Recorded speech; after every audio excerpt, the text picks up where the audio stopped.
So hello everybody at the OCC. I hope you're all doing well. I'm really excited that this month's spotlight was, I'm going to be speaking to Steve Potiphar, he runs the sales gym. And I have been connected to Steve via James, and we all know how fussy James can be. And he's been on one of his training courses and said he's brilliant. So I'm expecting amazing things. Not too much pressure there, Steve, but welcome to the OCC today. Thank you for joining us. That sounded like there was pressure there. I've been highly trailed now, ready to have this conversation. But anyway, we'll see where it goes. Okay, do you want to start by just telling us a little bit more about the sales gym and how it came about? So what I would say, first of all, is I've spent my whole life in sales. Actually, on that point, I would also say everybody's in sales, actually. That's one of my big things. We're all in sales, but I have been in sales in a professional capacity, led sales teams, been a sales director, worked as a sales performance coach, and all that kind of thing. And I'd spent my life working with sales people. And then during the pandemic, when a lot of the work I was doing in that sphere kind of dried up, I decided that there was a great opportunity to work with people who sell as opposed to salespeople, which is a much larger group of people and really is everybody else that isn't a salesperson in effect. And the challenge that many people who run businesses, small businesses in particular, who are doing lots of things because they're working either on their own or with maybe just one or two other people, is that they have to be effective sellers. They can't run a business without being effective sellers. But if you don't get any sales, then you haven't got a business as far as I'm concerned. You haven't got a business, yeah. And sales, contrary to what some people do, sales just don't happen. They don't just the days when you used to put a sign outside your door and a queue used to form of people coming to buy your stuff, maybe there's still some examples of that happening, but by and large, those days are long gone.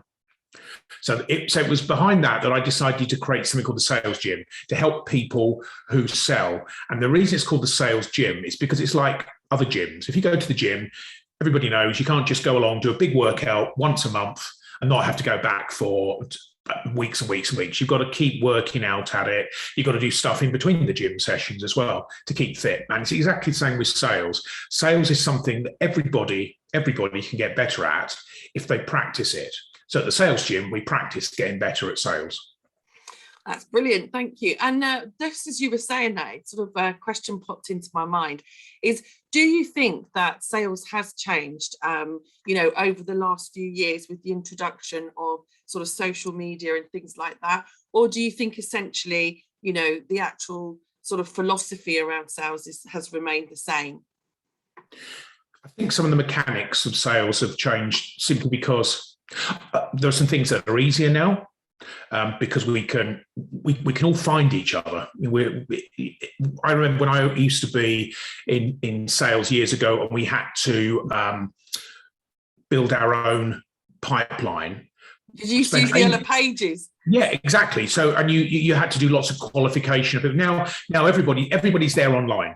Everybody. I say to people, LinkedIn, for example, I say to people I work with, probably everybody you're likely to work with anywhere in the world is on LinkedIn. So they're all there. You can find out about them, what they do, what they've done, all that kind of stuff. So in that sense, it's changed and it's got easier. But in other ways, it's got harder because everybody now is fighting to get people's time. So that makes sales a lot harder. But the essence of having conversations, because for me, sales is built up of the building blocks of sales conversations. And those sales conversations haven't changed from the first day that I started in sales, which was a good number of years ago now. They're still, in essence, the same. But I think the art of those effective sales conversations has diminished over the years because it's not practiced enough. And that's what I'm all about, really. I mean, I've been in sales all my life, and I kind of like, when you talk to people about being a salesperson, it's almost like it's a dirty word. I don't know if you've come across that, being a professional salesperson as well. But I think certainly in the small business community where I do a lot of networking, they get really fearful of the word sales. And, I guess what you do at the gym is kind of sort of like give them an understanding of, what selling is really about and sort of take away that fear and the mystique, maybe. Yeah, I mean, we work on a number of core kind of foundation principles really with the sales gym. So we work on understanding people's sales process because, as I said, sales doesn't happen by accident. So you need to know what it takes to get from that first point of contact with a prospective client or customer to when they are spending money with you. And understanding the steps you have to go through, how many of those contacts you have to have, and all of that, the sales process is really important. But also then what you do at each stage of the sales process, and a lot of that is about how we have effective conversations that that help people really, because I really believe that sales is all about helping people make decisions. It's not about, for me, it's not about landing the sale. That's what happens as a consequence of what you do effectively. You know, that's really good that you're positioning it like that, because I think business owners feel comfortable with providing solutions for other people. And essentially, that's what either their service or their product will do. And they feel comfortable about having that conversation. But the minute you mention the word sales, it sort of like gives them the EBGBs. And it's like, oh, I don't want to sell to people. But it's all about qualifying the actual client, isn't it? Because there's no point trying to sell something to somebody that isn't going to ever buy from you because they actually have no interest in your product or service.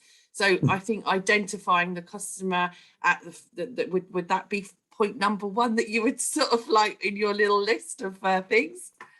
Yeah, I guess I think understanding who your ideal customer is. I mean, that's, sales isn't marketing and marketing isn't sales. And I'm really keen to make that point, but there is an overlapping point. And probably that is part of the overlapping point, because if you are having conversations with people who don't have a need for what you have, then they're never going to be effective conversations, no matter how clever you are in your conversation. And likewise with your marketing activity, if your marketing activity is targeting the wrong people, then they're not going to move through and become leads for you. So in that sense, whether it's sales or marketing, understanding who your customer is a really good starting point. And, in regards to, I know you mentioned that sort of like the gym is sort of a regularly visit. And that's kind of the premise of your operation in the sales gym. Can sort of people dip in and out of sort of like concentrating on sales? Because I know that sort of if a big client comes in and they kind of take their eye off the ball and, and then all of a sudden they lose that client, they're sort of looking, or should they always be sort of looking for customers and sales and having that pipeline, so to speak? It's a really good point. I mean, people who want me to help them solve their problem. I haven't got any clients, or I haven't got enough clients, and I need to get clients. And you can never do sales in an emergency or under pressure. It's got to be something you build up to. And then on the flip side of that, I'll meet people who say, well, I don't really need to do much sales because I've got a really healthy pipeline of clients and I've got plenty of work at the moment.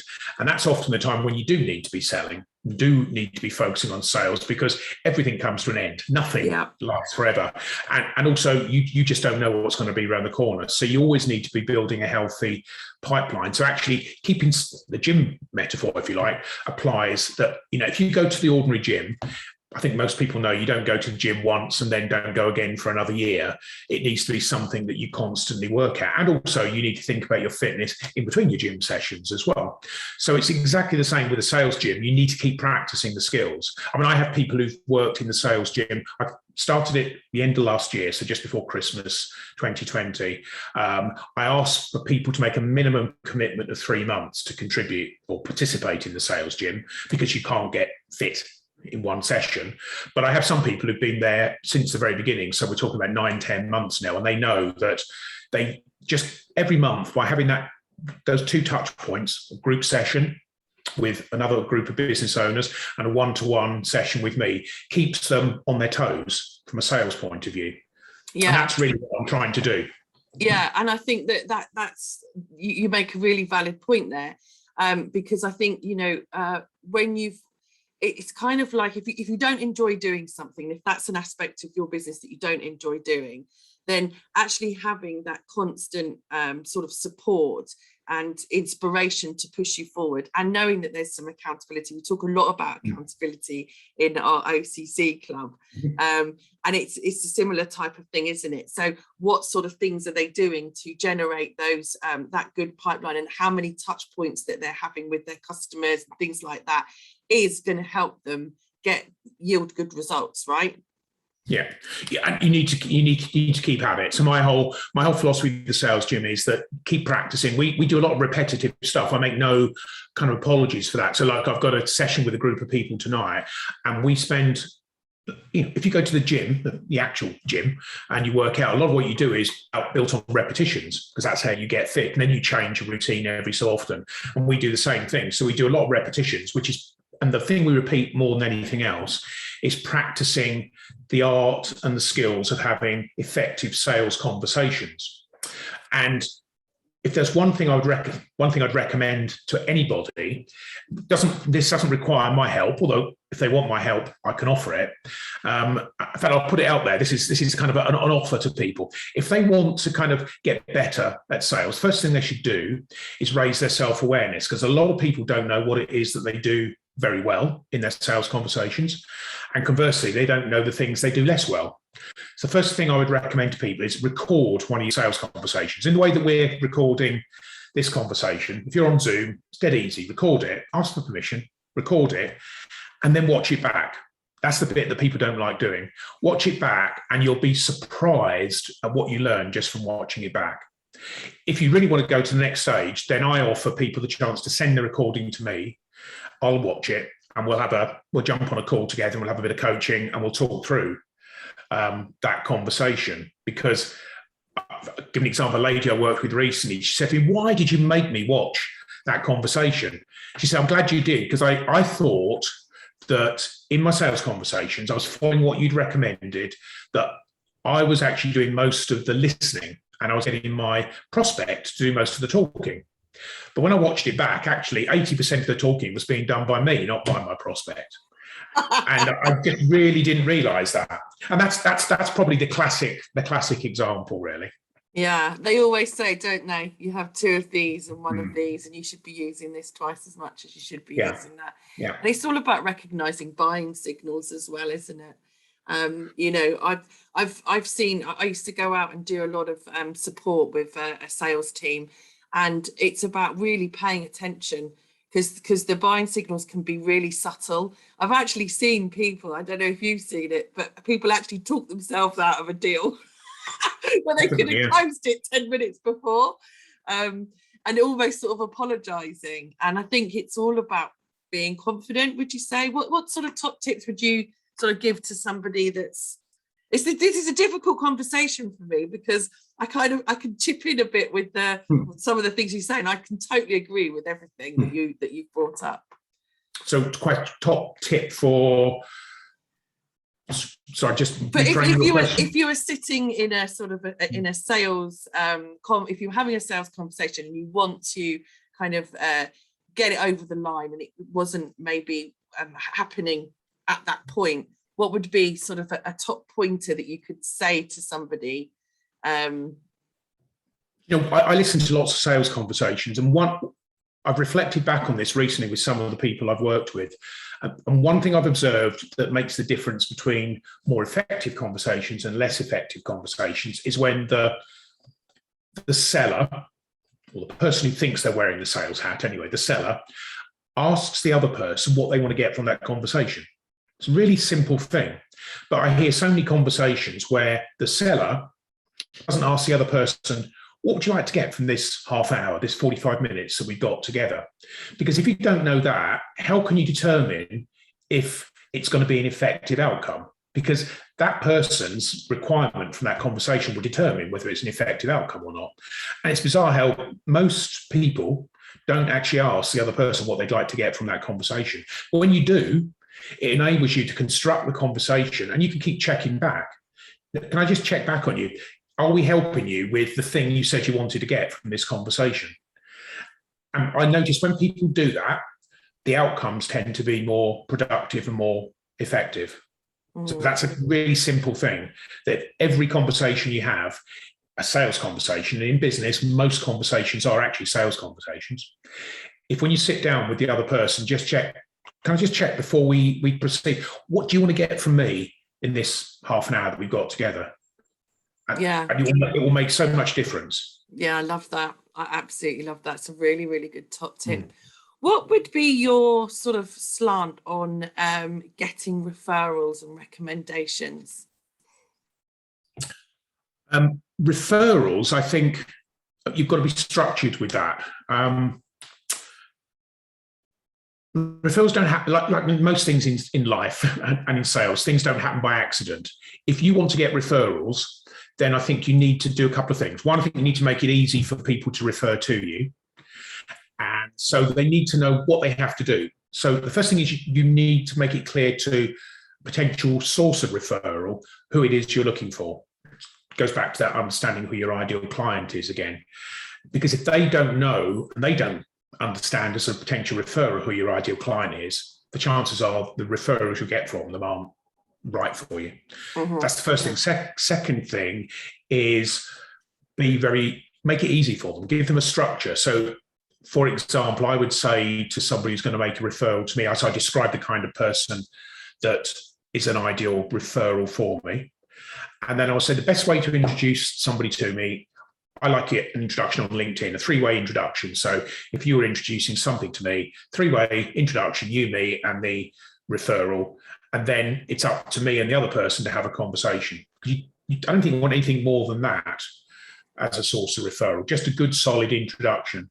So make it easy for somebody and explain what you want them to do. Because if you leave things to chances are nothing happens. Nothing will ever happen. Yeah. I think it's really good, a good idea to look at referrals for existing clients, because if a client is already buying from you, then they obviously really enjoy, what you're providing. So, it does make it easier. But you're right, being this specific is quite important, because otherwise you're going to be wasting time on both sides, aren't you?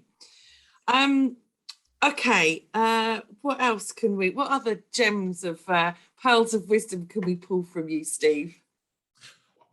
I think the other kind of thing to acknowledge is that we are all in sales. I mean, going right back to what we started talking about in the early part of our conversation, is that don't avoid sales. If you avoid sales, you won't do it. If you don't do it, you're going to struggle in your business.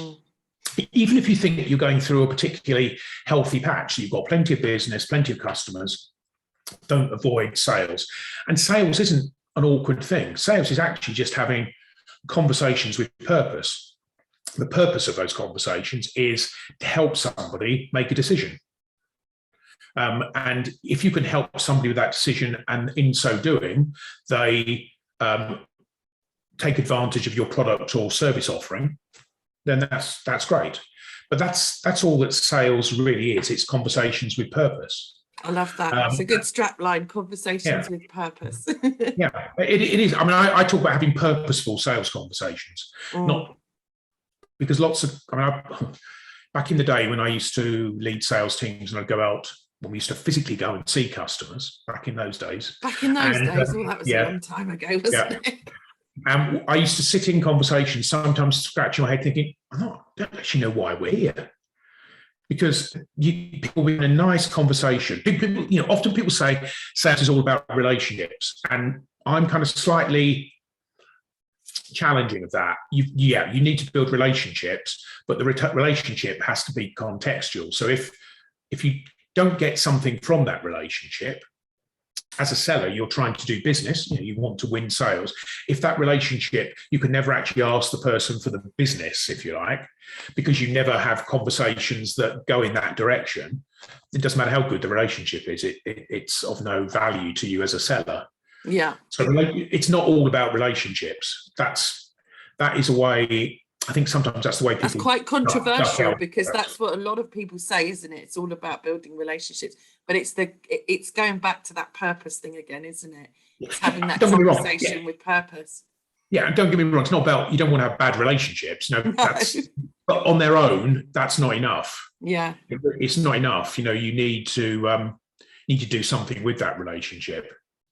So asking the right questions and sort of like making sure, I love the bit that you said about when you sit down and start the conversation is what their expectations are and what they want to achieve, checking back in with them.